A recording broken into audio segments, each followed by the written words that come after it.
Om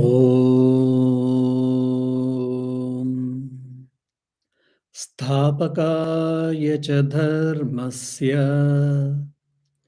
सर्वधर्मस्वरूपिणे अवतारवरिष्ठाय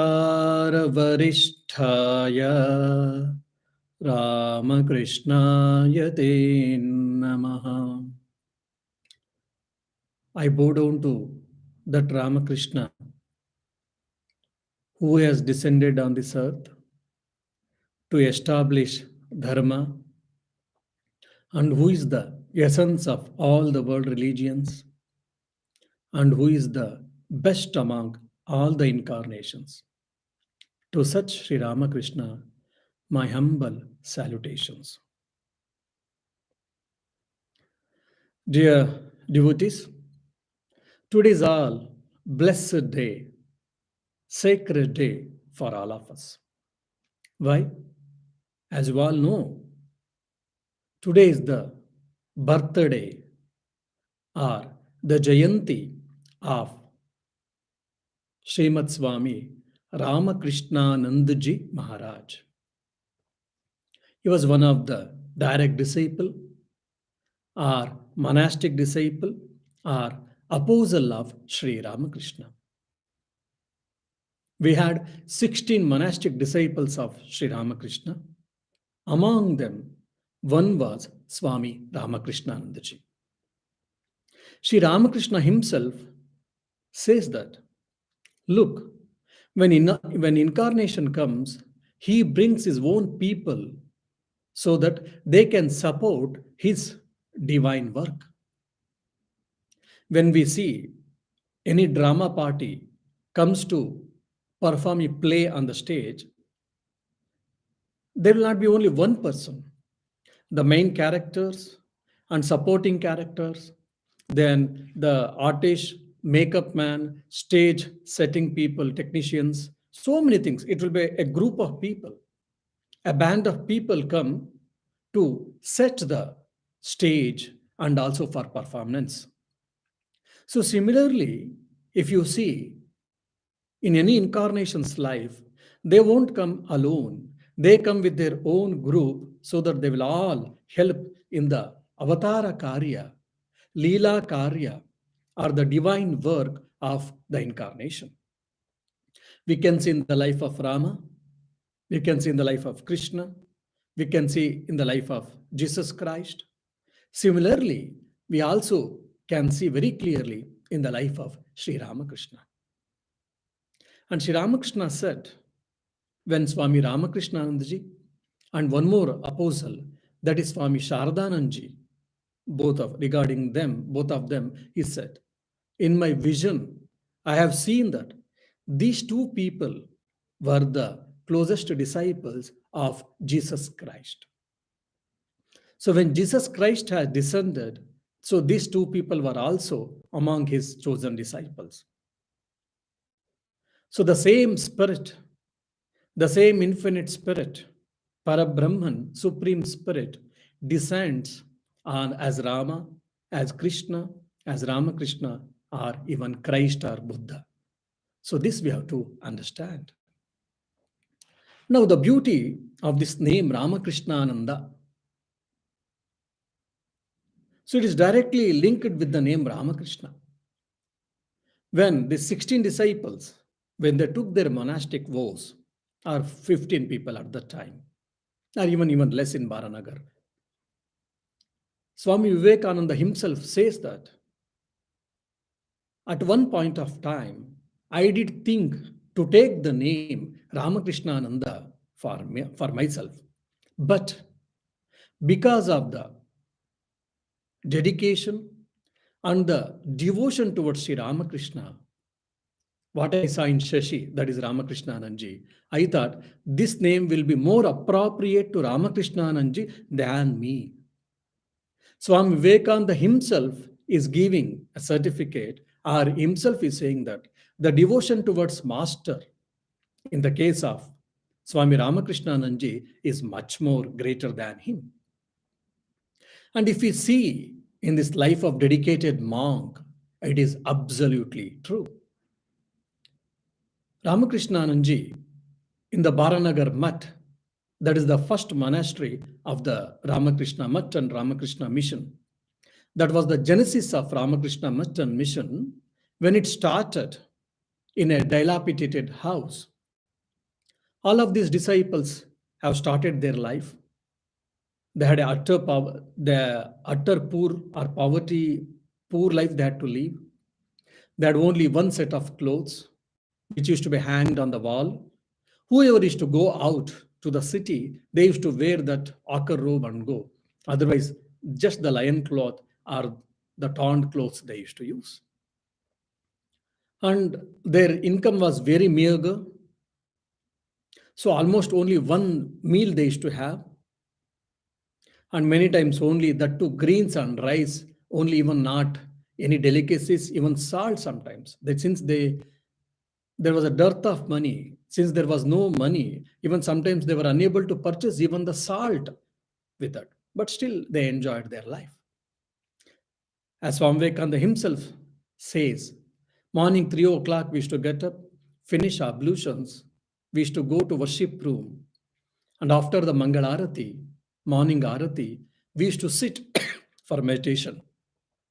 And evening it is to continue till 3 or 4 p.m. And this Shashi, Ramakrishnananda used to wait after worship, is to go and beg, and whatever the food, raw food or cooked food is to get, is to prepare and is to offer for Master, that is Sri Ramakrishna, and is to wait till patiently till our meditation. If there is no sign of coming out at 3 p.m. or 4 p.m., you used to come and forcibly, gently, is to pull us, is to drag us down from the high level of the mind and is to feed us with all love and affection. Alas, if Swami Ramakrishnananda would not have been, we would not have continued our lives probably. He was the mother of our Baranagar Mutt. He is the person who fed all of us. And many times, since there was no money, so to support these people, Ramakrishnananji also had worked in some school as a headmaster. So whatever he used to get the salary, he used to purchase groceries and used to offer to the master and used to feed the monastic disciples of Sri Ramakrishna. Here you can see how one can perform karma yoga. It can be seen very clearly in Swami Ramakrishnananda's life. For him, no work was secular, every work was sacred. Work as worship, we all say, that we see very clearly in the life of Sri Ramakrishna, in the life of Swami Ramakrishnananda. In whatever dedication, commitment, concentration is to worship his master, the same with the concentration and dedication used to sweep the floor, mop the floor, clean the utensils, cook, and is to feed the monastic disciples, all his brother disciples, with that same mindset, with the same concentration, with the same dedication. Why? Because for him, all work was nothing but the worship of his chosen deity. So no worship in a shrine room is much more greater, or sitting for meditation is higher or superior, and cooking the food or cleaning the utensils is inferior. He never thought. And he did not for 1 day, 2 days, 1 week, 2 weeks. And all these monastic disciples, they used to come, they used to meditate, they used to study, and some of them, because of Parivrajaka spirit, they used to go and visit so many pilgrimage places as an itinerant monk. They used to come, they used to go. Very few people used to stay in the Baranagar monastery. But Ramakrishnananji never felt that there is a necessity for me to go out and visit pilgrimage places so that my spirituality will increase. No. Whatever the work he was doing as a worship, and for him, ever Kashi or Mecca or Medina or Bethlehem or Varanasi, everything was Baranagar monastery for Swami Ramakrishnananda ji. So with that love and dedication and with that proper mindset, when we can work any work, that can be a worship, and our spiritual progress can be, it can happen. We can see very clearly in the life of Swami Ramakrishnananda. Is a great saint. So after 11 years, Swami Vivekananda, he went to Chicago, Parliament affiliations over, he became world famous. After 5 years, he came back. And while coming from Colombo to Calcutta, he came via Chennai. In Chennai also, he gave 5 lectures. It was electrified. People were electrified. People felt very happy. There was a grand welcome to him, all these things.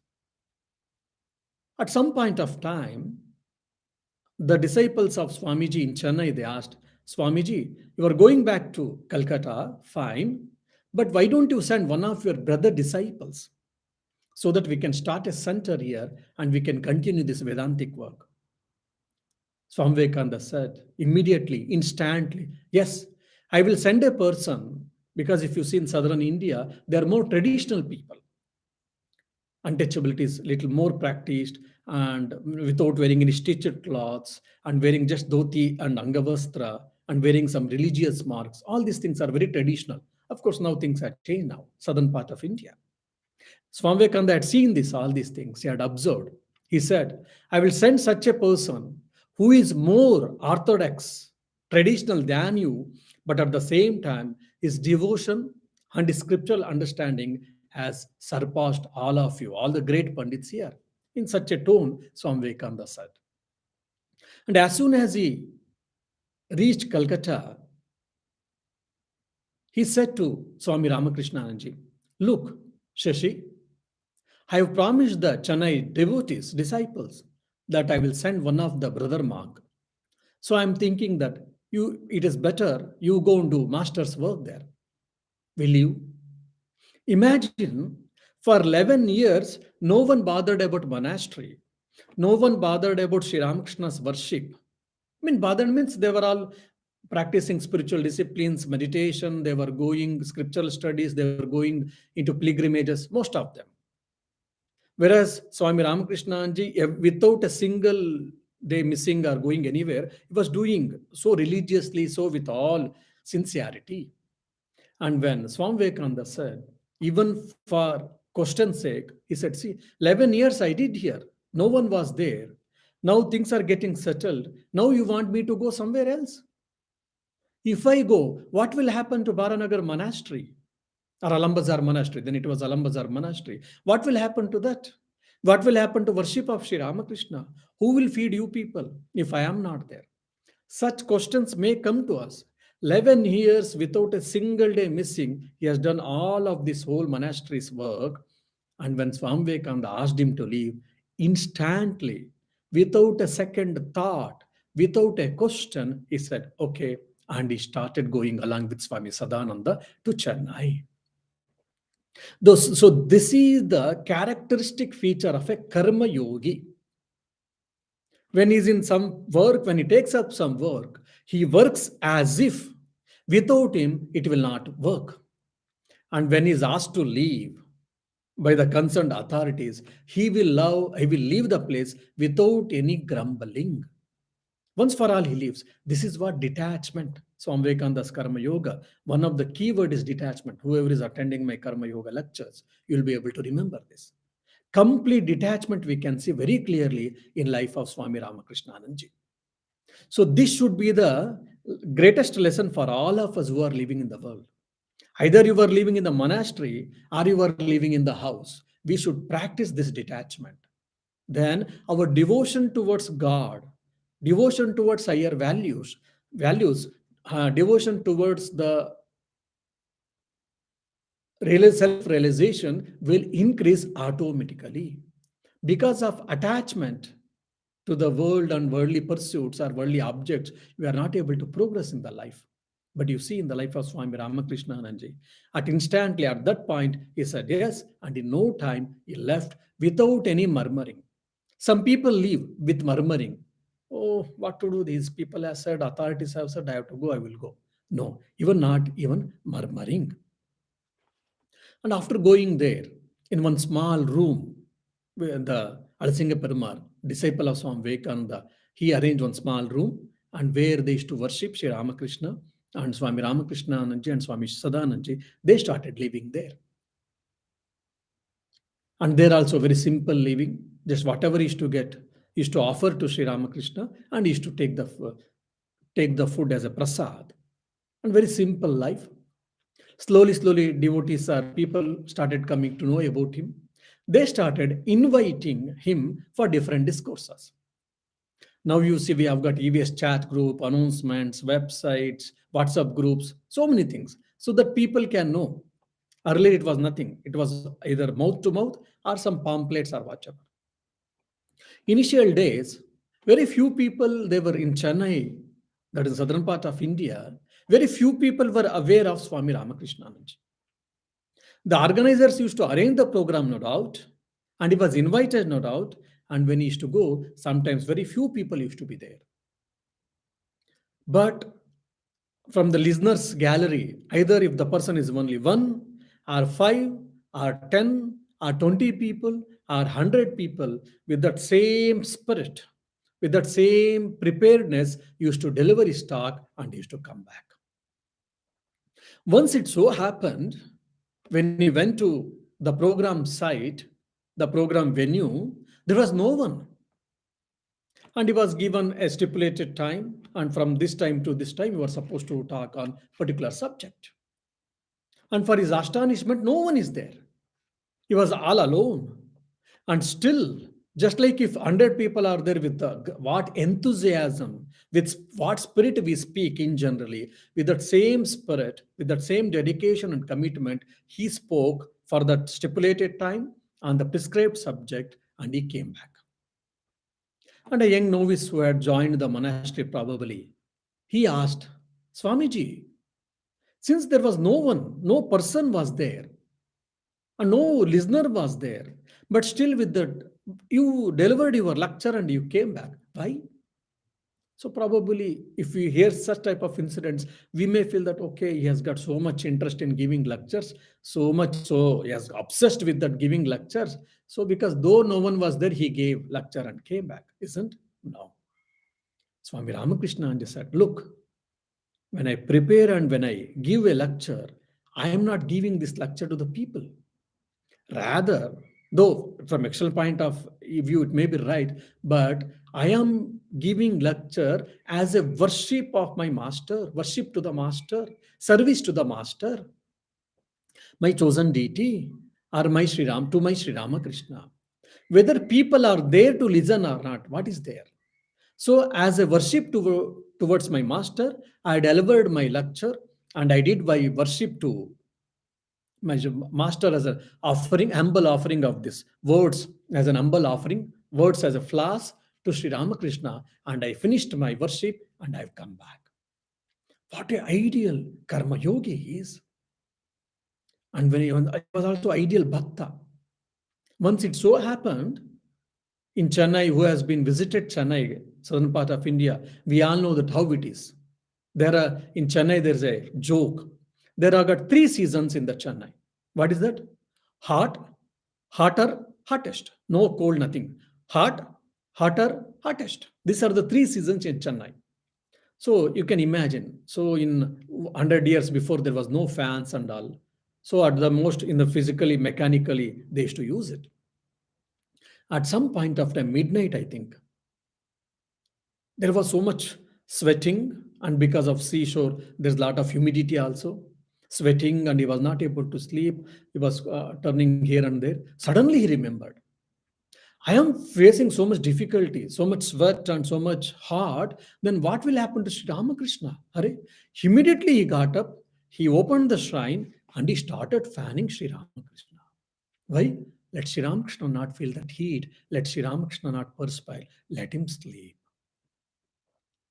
When we hear such type of incidents, we may feel it is awkward.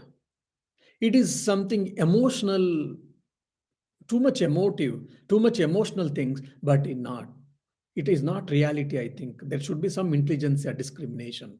But in this people case, it is not so. Because for them, Sri Ramakrishna's portrait, it was not mere portrait. It was not a statue. It was not just a paper printout. For them, the Sri Ramakrishna was leaving God. So they used to feel and they used to see Sri Ramakrishna literally. That's the reason they used to feel, and they went and found. And it so happened in Baranagar monastery also once, because it was a dilapidated house. So when any heavy rain comes, there used to be everywhere water used to come inside. Leakage used to be there. One midnight, there was a heavy rain. So immediately taking care of him, instead, he went and he took the umbrella, he opened umbrella, and he was holding the umbrella to Sri Ramakrishna's portrait, for Sri Ramakrishna's portrait, so that let the water not fall on him, let Sri Ramakrishna not get wet. What a devotion towards his master, Sri Ramakrishna. He was a great bhakta. And once it happened, very funny incident, that there was nothing in the monastery. He was waiting. And if some fruits or sweet or something comes, we will offer to Sri Ramakrishna and we will eat. And for him also, nothing is there. He is not bothered, but he is bothered. Nothing is available, either fruits or sweets or something where he can offer to Sri Ramakrishna, to his master. Nothing is there. He waited, and he started shouting. I mean, speaking in a low, a little angrily. Look, you didn't send anything food. Never mind. If you don't send anything for you, never mind. If it is your wish, I'll bring the sand from the sea shore and I will offer to you. I will offer to you and I will eat the same thing for me. I will eat the same thing. I mean, so much love and so much dedication, so much feeling. I am not getting anything. It was not his feeling. He is not able to serve anything to Sri Ramakrishna at the stipulated time. That was his all concern. He started shouting on Sri Ramakrishna and he was telling this angrily. In no time, a devotee came and with some fruits and sweets. He was in tears. He brought that fruits and sweets. He offered to Sri Ramakrishna with that love and devotion.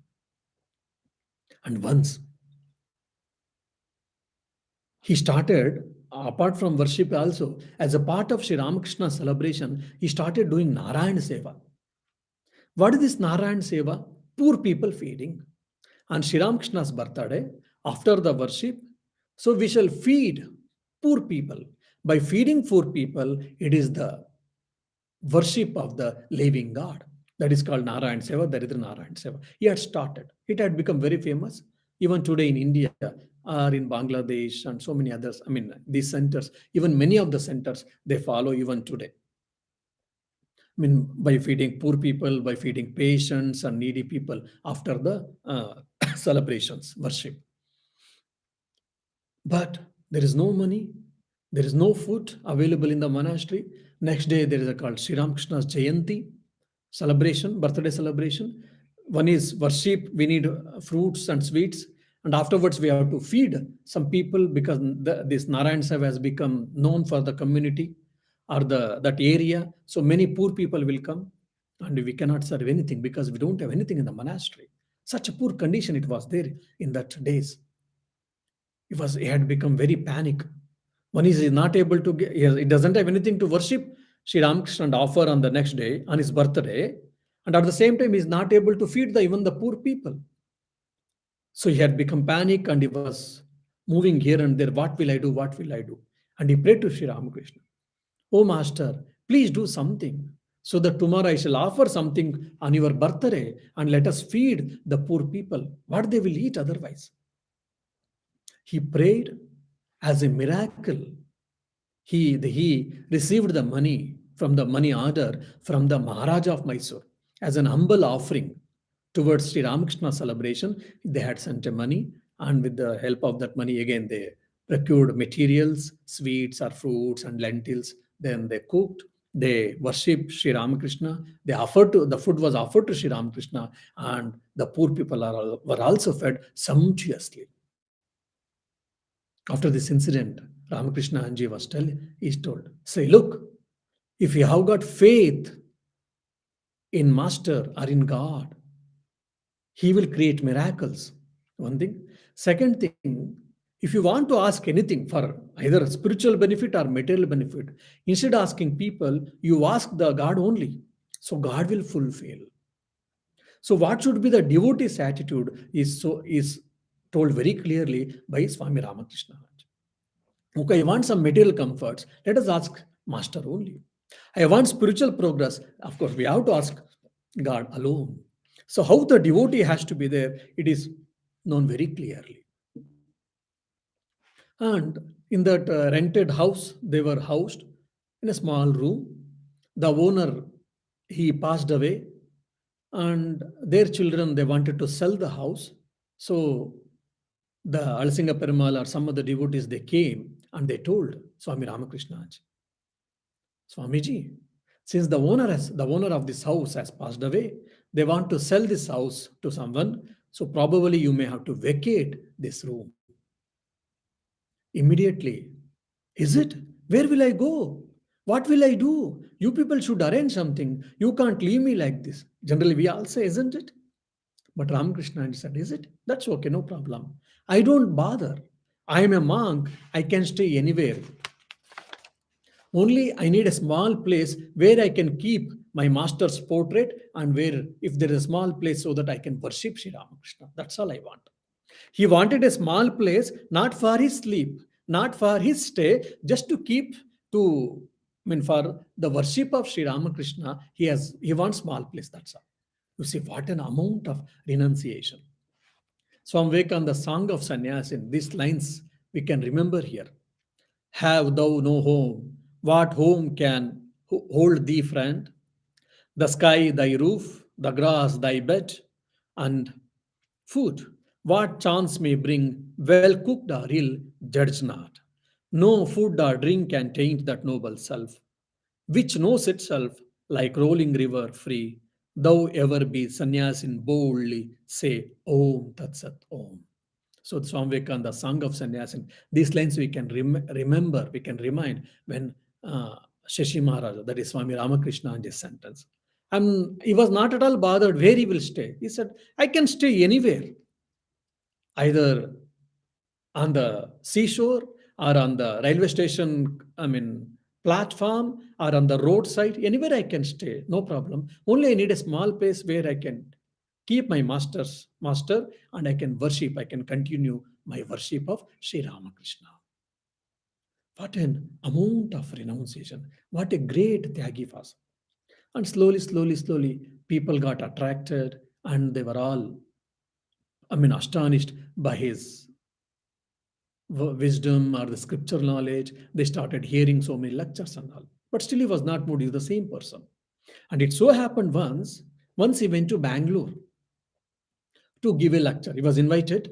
And when he went there, around that time, you can imagine 3,000 people, under 3,000 people with 30 satsang parties, that kirtan parties, that is singing parties, had assembled in the railway station to welcome him. So 3,000 people and also 30 singing groups had assembled themselves to welcome, and they gave a very grand welcome to Swami Ramakrishnananda, and with a grand procession from the Alsur cantonment area, they were taken to the place. Now you say, oh, you look, now these people are understanding, oh, am I'm a great monk, I'm a great renunciate, I'm a great tapasvi. No, such idea was not in the mind of Swami Ramakrishna. When no one was there, or hardly one or two people were there, what was the mindset of Swami Ramakrishna? Now, even after seeing 3,000 people and seeing the 30 bhajan parties, that is singing parties, same mindset was there. When no one was there, he never got perturbed. When so many people were there, his ego was not blotted. He was the same person, equanimity, samachitta, we say. Sthita prajna, the man who has got a steady wisdom, we say in Bhagavad Gita. So he was known as one of the Sthita Prajna, we can say, because he had a steady wisdom.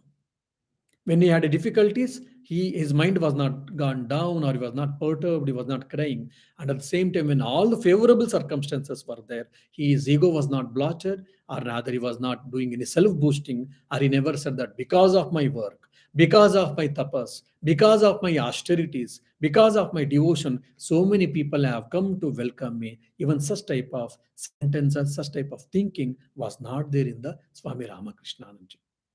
A life of a dedicated monk can be seen very clearly in this person's life or in the monk's life. So he went and he gave a wonderful talk and Vedanta and Bhagavata and devotions and all, people were astonished. Such a high, very subtle, difficult concepts in a simple way used to explain. So now we are able to get his lectures in the book form. Many lectures are available in the book form. So the devotees can make use of this opportunity to read his lectures. So people were astonished, people were impressed, people started following many of them started following him, and their devotion towards God, towards Master got increased, and a lot of their problems were dissolved or reduced by his grace. All these things happened in the by Swami Ramakrishna. And Swami Ramakrishna was known as the apostle of South India. Southern part of India, they came to know about Sri Ramakrishna. Now there are so many branch centers in every state, southern part of India. There are so many associated centers with Ramakrishna and Vivekananda's name, Vedanta, all these things. And hundred thousands of devotees are there. All these things started by whom? It started from where? It started from Swami Ramakrishna. Swami Ramakrishna started center in Madras initially, then Bangalore, then Mysore, and few other places. Because of that, he spread the name of Sri Ramakrishna, Swami Vivekananda, Holy Mother Sharda Devi, and also the Vedanta. So whatever we see Ramakrishna movement in the southern part of India, that was because of Swami Ramakrishna. That's why he was known as Apostle of South India. And once he was going near in one part of the Tamil Nadu, because of plague or some natural calamity, many people had lost their parents, either single parent or they had lost their parents. Poor people, they are not able to eat, they are not able to study anything. By seeing them, he was moved. Immediately, he tried to collect some funds. He went to house, he knocked the door, he explained the situation, he begged them literally, and he collected some funds. With the funds, he started one student's home for the poor student, for the poor children or for the orphan children, especially for the orphan children. And even today, Ramakrishna Mission Students Home, it is running as started by him. Around 450 students, poor students and orphan students have taken care with the lodging, boarding facility, food, and the best education facilities is given. It is one of the top institute in India. Even today, 450 students, I think more than 450 students are getting benefit from this. And it was started by Swami Ramakrishnananda. So it is because he was the person who was much devoted and used to worship Master always. Yes, but at the same time, he never restricted himself only in the shrine or in the mere ritualistic worship. He used to do ritualistic worship. It was worship towards its chosen deity or towards the Master as a living embodiment. At the same time, even some people, if had been in trouble, even he also helped. So the beautiful harmony of jnana or karma, then yoga and bhakti be seen very clearly in Swami Ramakrishna's life. He was the greatest karma yogi, he was greatest jnana yogi, he was greatest raja yogi because of his meditation, deep meditation and all, and also he was the greatest bhakti yogi. All these four yogas are harmoniously, beautifully, it has been synthesized in the life of Swami Ramakrishnananda.